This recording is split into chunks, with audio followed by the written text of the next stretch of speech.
Bismillahirrahmanirrahim. Assalamualaikum warahmatullahi wabarakatuh. Perkenalkan, nama saya Muhammad Rizky Firmansyah, pendidik dari Prodi Pendidikan Agama Islam, Sekolah Tinggi Ilmu Tarbiyah Muhammadiyah Paciran, Lamongan. Nomor induk mahasiswa 2021341010842. Dan perkenalkan, ini teman saya. Perkenalkan, nama saya Barik Pradana Asifa. Saya dari Prodi Pendidikan Agama Islam, Sekolah Tinggi Ilmu Tarbiyah Muhammadiyah Paciran, dengan nomor induk mahasiswa 20213401011806.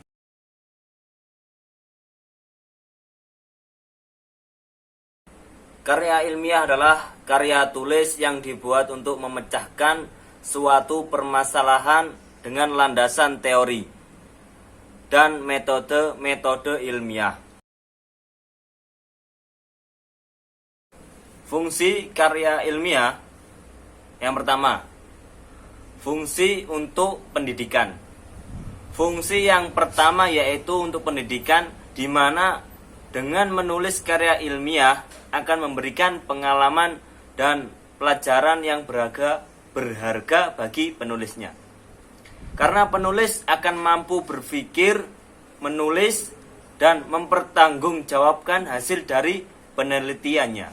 Yang kedua, fungsi untuk penelitian. Berikutnya yang kedua yaitu untuk dunia penelitian.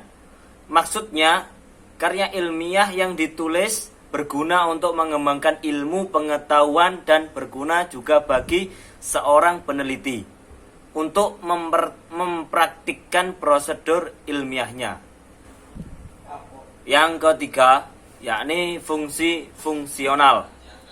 Fungsi ini maksudnya karya tulis ilmiah dapat berguna sebagai alat untuk mengembangkan pengetahuan, sebagai bahan pustaka, dan untuk kepentingan disiplin ilmu tertentu.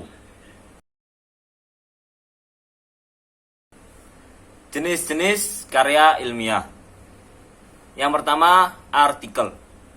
Artikel adalah sebuah karya tulis yang isinya berupa gagasan atau fakta dan membujuk, meyakinkan, mendidik, serta menghibur pembacanya. Biasanya, artikel memiliki panjang kalimat dengan jumlah tertentu. Yang kedua, yakni makalah. Makalah adalah jenis karya tulis yang bersifat ilmiah. Biasanya, makalah ditulis untuk keperluan terkait dengan pendidikan. Dalam penyusunannya, diperlukan data pendukung dari hasil observasi lapangan dari sebuah masalah dalam penelitian. Yang ketiga, skripsi. Skripsi adalah istilah yang digunakan di Indonesia untuk mengilustrasikan suatu karya tulis ilmiah yang berupa paparan tulisan hasil penelitian mahasiswa strata 1. Yang keempat, yakni kertas kerja. Kertas kerja merupakan jenis karya tulis ilmiah hampir mirip dengan makalah, tetapi analisisnya lebih mendalam. Yang kelima, yakni paper. Paper adalah jenis karya tulis ilmiah berdasar data serta argumen yang tingkat kevalidannya kuat. Paper juga biasa disebut sebagai ringkasan dari penelitian yang telah dibuat. Yang keenam, yakni tesis. Tesis kurang lebih serupa dengan skripsi pada mahasiswa strata 1. Tetapi tesis menganalisis topik dengan lebih kompleks sehingga esensi ilmiahnya lebih kuat dan lebih kompleks jika dibandingkan dengan skripsi. Tesis dibuat sebagai syarat kelulusan untuk meraih gelar magister atau master yang ditempuh oleh mahasiswa pasca sarjana. Yang ketujuh, yakni disertasi. Setingkat lebih tinggi dari tesis, ada yang biasa disebut dengan disertasi. Karena setingkat lebih tinggi, disertasi digunakan sebagai syarat kelulusan untuk meraih gelar doktor bagi mahasiswa program studi strata 3.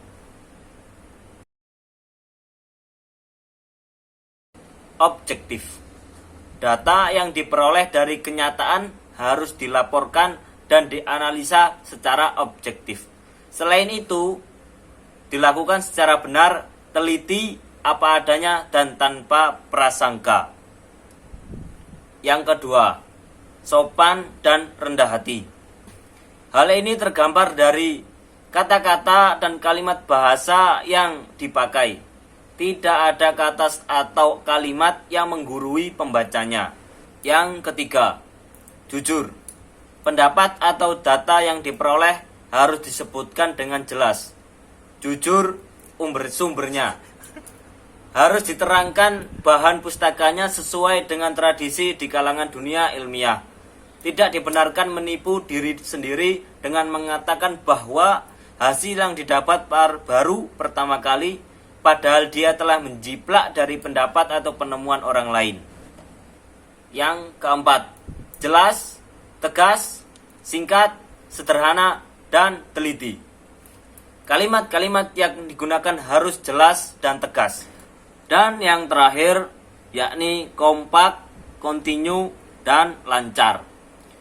Disusun sekompak mungkin dan kontinu serta lancar, agar yang dikemukakan itu mudah diterima dan dimengerti.